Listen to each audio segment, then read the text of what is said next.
Penyebab kegagalan yang perlu Anda ketahui. Hidup tidak selamanya bisa berjalan dengan mulus. Hidup ibarat seperti roda yang berputar. Terkadang kita berada di atas, saat waktu kita berada di bawah. Saat ini mungkin kita susah, tinggal di tempat yang kumuh, bergaul di lingkungan yang buruk, sampai penghasilan yang pas-pasan. Beberapa tahun kemudian, kondisi ini bisa saja berubah total. Tinggal di kawasan perumahan yang mewah, memiliki hubungan yang baik dengan diri sendiri dan orang lain, teman-teman yang saling mendukung, sampai gaya hidup yang jauh berbeda dari sebelumnya. Untuk bisa mencapai level itu, kita membutuhkan kemampuan untuk mengikuti perubahan zaman yang begitu cepat, kemampuan untuk menyesuaikan diri. Dalam prosesnya, pasti setiap orang pernah mengalami kegagalan. Tidak penting apakah kegagalan itu memberi dampak yang besar atau kecil, toh tetap saja kegagalan menjadi satu hal yang tidak diinginkan oleh semua orang. Meskipun begitu, kita tetap bisa menjadi pemenang dan sukses di saat menghadapi kegagalan. Karena kegagalan memberikan kita peluang untuk bertumbuh menjadi pribadi yang lebih baik. Kegagalan merupakan rencana alam untuk mempersiapkan kita untuk tanggung jawab yang lebih besar. Akan tetapi, kegagalan tersebut jangan sampai membuat diri kita merasa tertekan, bahwa membuat diri kita merasa lemah dan putus asa. Buatlah hati kita menjadi lebih tenang dalam menghadapi kegagalan tersebut. Berikut penjabaran tentang penyebab kegagalan yang perlu Anda ketahui.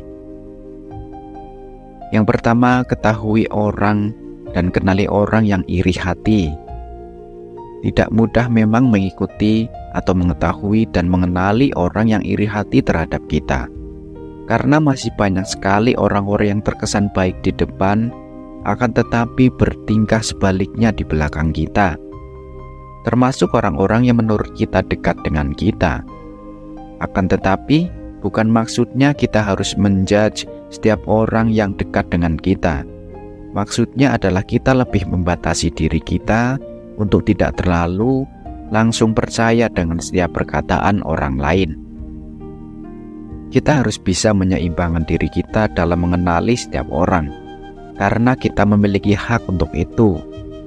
Jangan fokuskan penilaian orang terhadap kita, akan tetapi fokuskan dengan apa yang sedang kita pelajari dalam hidup, yaitu tujuan kita, supaya bisa memilah mana yang bermanfaat bagi kita atau tidak. Terlebih dengan orang-orang yang mudah mengkritik orang lain. Jika kritikan itu bersifat baik dan mampu membangun kita ke dalam sesuatu yang positif, maka terimalah. Akan tetapi jika sebaliknya, kita cukup mendengarkan lewat saja.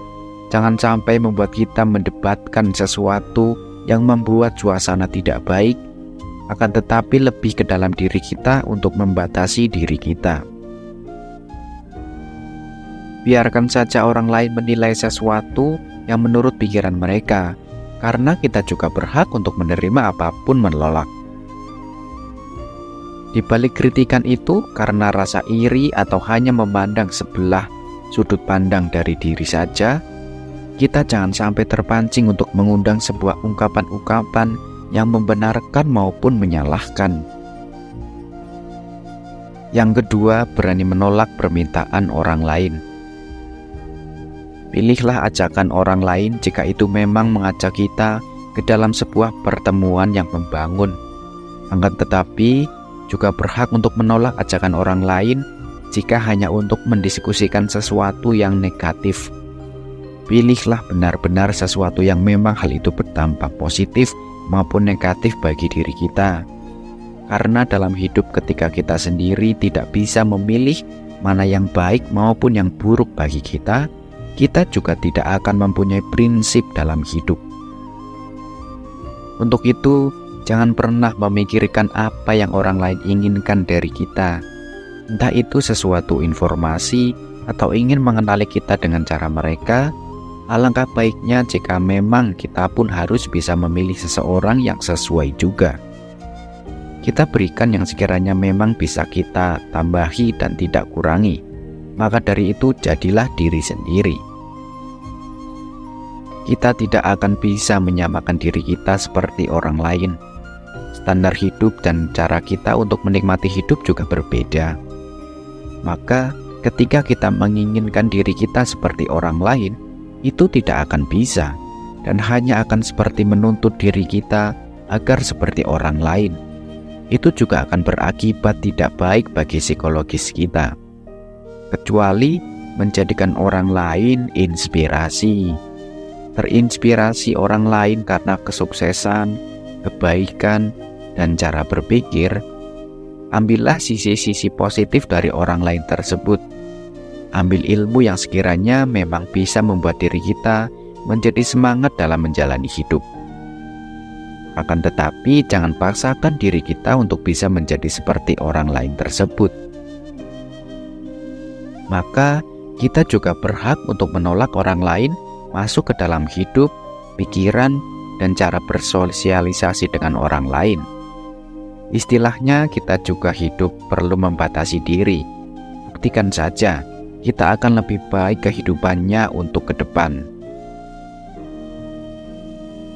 Yang ketiga, bedakan masa lalu dan masa sekarang. Kehidupan setiap orang pasti berbeda-beda. Setiap manusia pasti akan memiliki masa lalu dan memiliki kehidupan sekarang. Bagaimana cara kita menyikapi kehidupan di masa lalu dan menikmati kehidupan di masa sekarang? Mari kita simak penjelasannya sebagai berikut.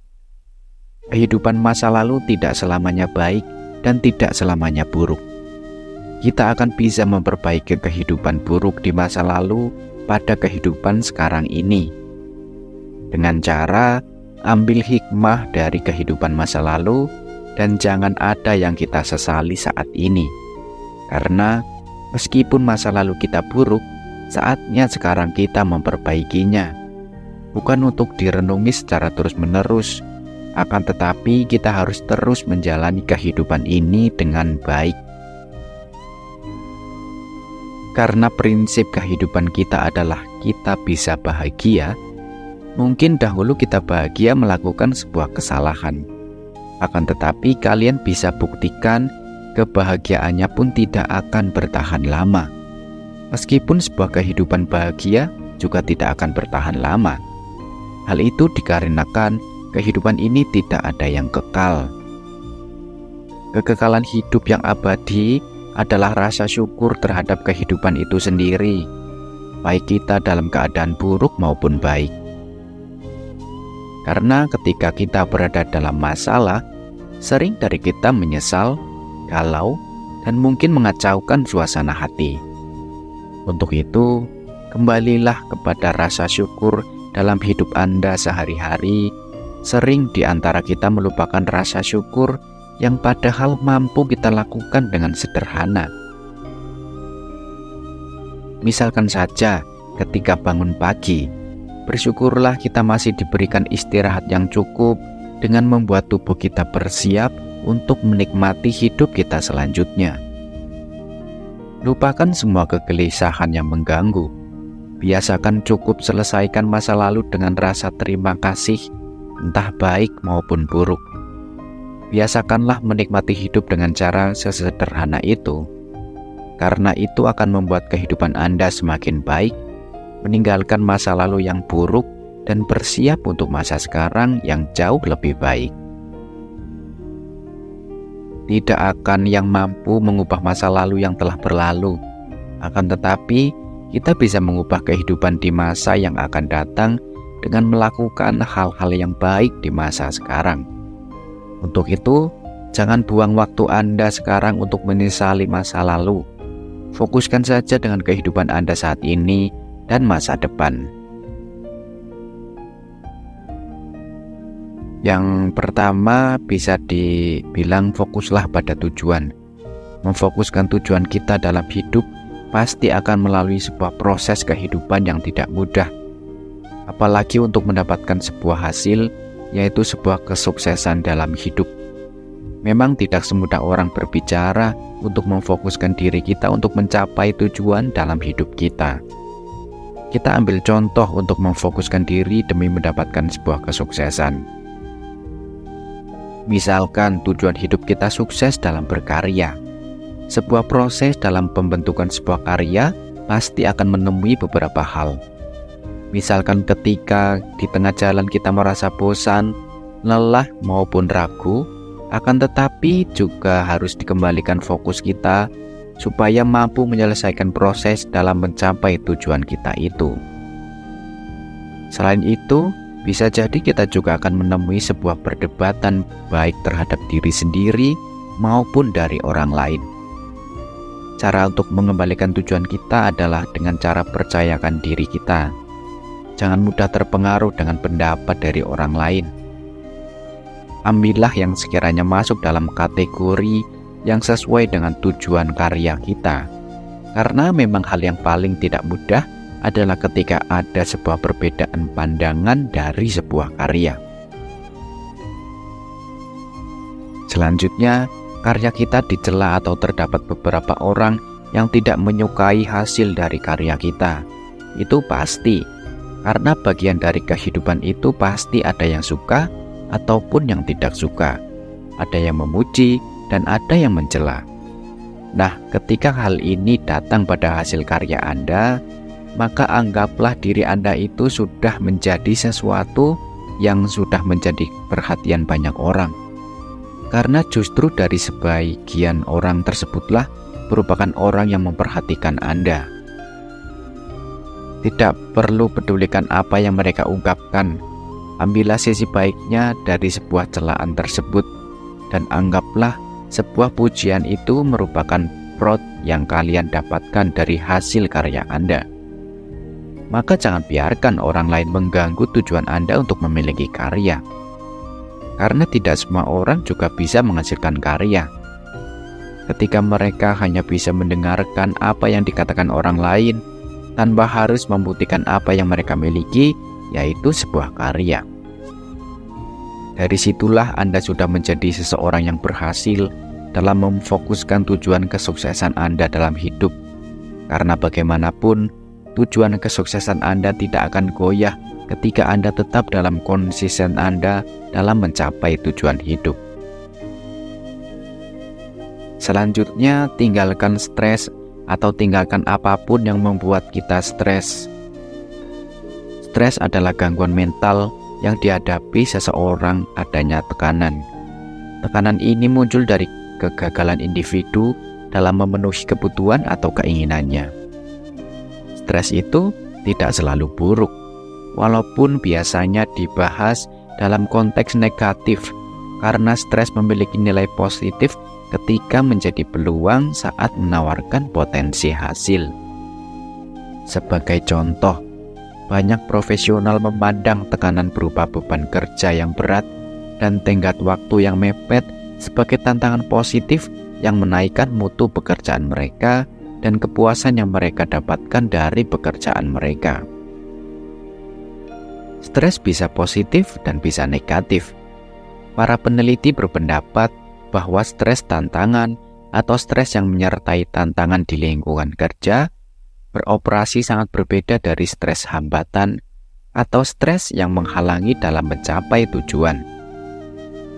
Meskipun riset mengenai stres tantangan dan stres hambatan baru tahap permulaan, bukti awal menunjukkan bahwa stres tantangan memiliki banyak implikasi yang lebih sedikit negatifnya dibanding stres hambatan. Beberapa ahli mendefinisikan stres sebagai respon non-spesifik dari tubuh di setiap tuntutan, suatu kondisi yang menekan keadaan psikis seseorang dalam mencapai sesuatu kesempatan, di mana untuk mencapai kesempatan tersebut terdapat batasan atau penghalang. Adanya ketidakseimbangan antara tuntutan fisik dan psikis dan kemampuan memenuhinya. Gagal dalam memenuhi kebutuhan tersebut akan berdampak krusial. Stres yang dialami seseorang dapat mengakibatkan menurunnya produktivitas seseorang dalam berkegiatan, bahkan dapat menimbulkan rasa sakit pada tubuh. Baik teman-teman atau sahabatku, materi pada video kali ini saya cukupkan. Semoga bisa diambil hikmahnya, diambil inti dari materi ini. Semoga bermanfaat. Terima kasih sudah menonton.